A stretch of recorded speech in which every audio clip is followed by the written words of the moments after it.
Hey, what's up, guys? Expensive cards honestly kind of suck. When you're trying to play a deck and you can't get the card because it's way out of your price range, it's double the rest of the price of your deck or whatnot. It happens in so many TCGs, which is the staples of the format. They first come out, their prices are insane, and you need them to be competitive. But what happens if we try to make a budget ELESTRALS deck, right? So right now we don't really have a secondary market besides some insanely outrageous eBay listings for prototype cards. So what we can do is take a look at our rarity chart and just, if we're trying to make a budget deck, we're going to ignore all the rares and the stellars, but the stellars are just functionally the same, but just alt arts of our commons, uncommons, and rares that we have already. So we're going to just ignore the rare tier because those are cards that are going to be in the shortest supply and the hardest to probably get. We're also in this kind of budget zone, gonna ignore any card that's exclusive to a starter deck because maybe you don't pick up the starter deck. But we can look at upgrading starter decks on a budget and with other stuff in the future. But right now we're just gonna take a look at what happens if I'm opening up packs and I'm gonna ignore all the rares, or let's say I'm buying bulk commons and commons from somebody. What kind of deck can I make?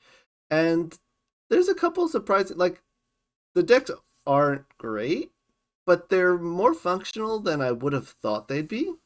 So we're just going to start by looking at all the rares and starter deck cards that we can't use in our deck building process, right? So every card here is either in a starter deck or is a rare that we can't pull from a box because we're ignoring rares. And immediately you'll see like Nectar Gods, Ambrosia, Poison Tipped Arrow, Pandora's Box, staple rune removal cards. Pandora's Box, great sideboard stuff. Nectar Gods, just your +1. Ambrosia, everyone's running it for healing stuff. Very important cards. Can't use them. We can't do something like a Vault Tempest on a budget because Vault Tempest is a rare. We could put Elichick and Griffues in the deck, but they're not going to do anything because we don't even have access to Divine Runes. All the Divine Runes are either the starter deck or rares. We don't have access to any of the starter deck 3-drops, like Centaur, Majesty, Trifernal, Imperial, etc. We don't have access to like Sprouter and say Timber. Oistress, Spinosec, we don't really care too much about. Pandasins used in some decks. No Gorgon's Gaze, another pretty strong staple because that's from the Fire starter deck. Falacane's a solid rare. We have a couple Nexus Celestials like Equalinks, Exaltair, Aphros. Can't use those. Those are pretty common finishers. We can't play Fruit without half the deck, and Ladagon and Ambrosia are here, so can't play Fruit. Can't play Earth Beaters because Tictorus and Viserys are in the rare slot. Caprigal kind of hampers some of our water strategies, like Foamy Army stuff. Kind of sucks. There's also some cards that we don't really care too much about, and like Gadabolt and Spinosect. What are those doing?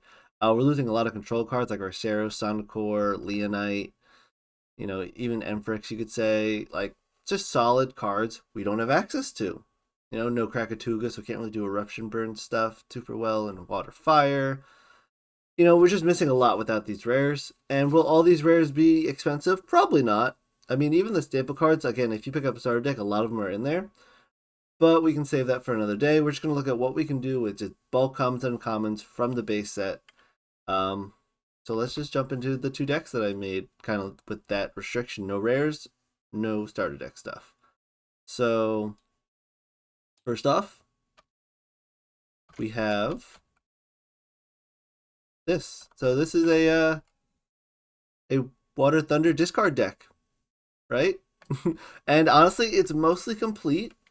So we have 3 Typhlant, 3 Foamy, 3 Amp Up, 3 Sparkit, 3 Astrabbit, 2 Vertaqua, and then we have 1 Krakid for the Foamy kind of toolbox, 2 Sluggles for some just recursion, a couple Boombats for removal, our discard payoffs being Ivory and Lycaball being big attackers on 2 if we have the right setups for it. We have a couple Thunderstorms because rune removal is a little difficult to deal with, but this deck, they shouldn't be playing too many back row because we should be able to discard a lot of them. So we can kind of punch through them, hopefully, so we're not running a ton of room disruption, nor are there a lot of options. 2 apples. Again, as I mentioned, we don't have a lot of ways to +1 our hand. So 2 apples because we're basically just going to use Amp Up with apples. And if we discard other stuff to apple, it's going to feel really bad. We have no way to get them back. We have 3 Tsunamis. Probably one of the best uncommons in the game. And then we have two Charon's Obel, because it's the only card in the common and uncommon list that I could find, besides Astrabbit, which is 0, that could +1 you. So, two Charon's Obels. Thankfully, Shield is uncommon. Like, thank God. So we at least have Shield. And then we run one Mount Olympus for some stadium removal, and it also can potentially be our Spark Hit Nexus early on. And drops Elite because I don't think 3 Charon's Orbital is going to do much, but at least drops will help you cycle your hand if you need to. So that's yeah, that's the common to uncommons only discard deck. Compared to other discard decks that I've made, there's not many concessions here. The main things is you're not running Nectar of the Gods. You're not running really is not much. I mean, Nectar of the Gods is going to help this deck. They have Charon's Obel. Poison Tipped Arrow would probably help this deck a little bit. But most of the discard deck is here. And that's cool. So expect to see a lot of like Pauper discard kind of stuff going around. Pauper being commons only, but commons and uncommons in this case. So yeah, I think that's a fun deck. This card is a fun deck. Is it very high tiered? No. But you can play it on a super budget. I mean, not many of these cards are going to be super expensive, especially since they're commons and uncommons, even if they see wide play. Like Tsunami and Shield are probably going to be the two most expensive cards in this deck. But they're still commons and uncommons, so if you're just buying bulk, you probably find them, hopefully. And then we have another deck we're going to take a look at, which is a little bit of a mid-rangey Fire Thunder deck. It was really hard to find decks that you could functionally build with commons and uncommons, and I'd like to see what you guys might find.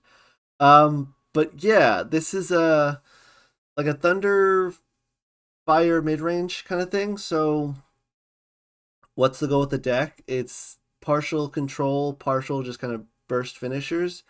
So control cards, you have things like Kinleo. Kinleo, thankfully, is uncommon. It's a very strong removal card. It's great at hitting face directly if you can Nexus some stuff to it. There's not many good Nexus banks in common and uncommon except for stuff like the artifacts. And we run a bunch of stadiums in this deck just for the number boost because we want to stick things. We have other control cards like Astrabbit's probably more of a control card. It's defensive. It lets you filter. Run a couple of Tsunamis, even though we're not in water, or no, we're not in water because it'll help us, slow our opponents down a bit. A couple of War Mites because we're just trying to get that removal and things on the board to stick and etc. Joltins and Stadiums because we have, some Nexus things like Kinleo. We want to get numbers up by one more for like Necrof to get to 6, or even Toxine to get to 5. Joltine will get to 5. You get Astrabbit on 6 defense.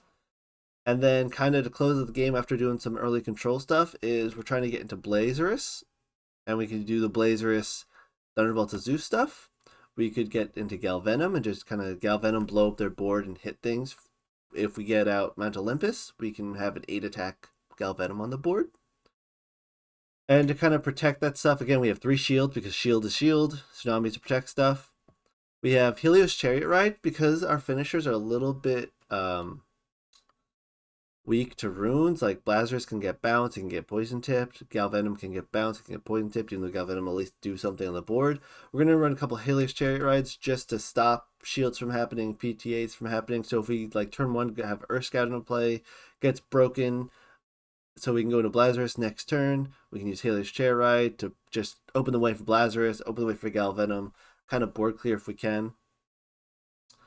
And then, yeah, again, I mentioned before, Charon's Obel, just try to +1. Charon's Obel is great with Foamy and Earth Scout because if they're trying to attack a bunch of Earth Scouts and Foamies, at least you force them to give you some draws.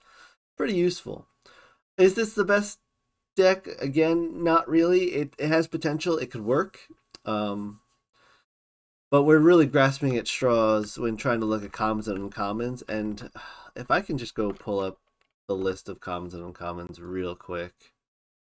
I had the pile back over here. So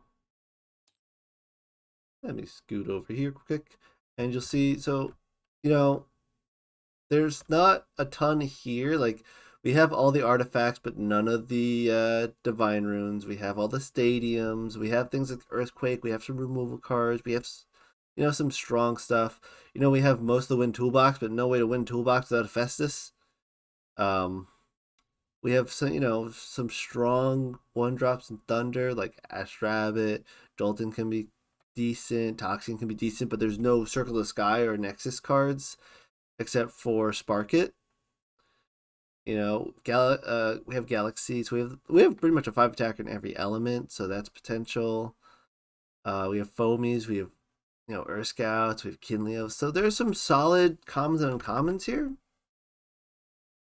But just trying to make a deck out of like this limited pool is very difficult, honestly. Like the only thing that stuck out to me was that kind of Thunderwater discard because I've played the deck a little bit, and it's just a lot of concessions with the rares in there.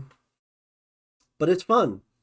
But yeah, that's about it for this video. I hope you guys learned something, or I want to see if you guys can make a deck without any rares or uncommons. Like, it's a fun challenge. It's really a fun deck building challenge. And if you want to bring your kind of Elestrals Pauper deck into TTS or something and want to play me, let me know because it's kind of a fun, interesting deck idea.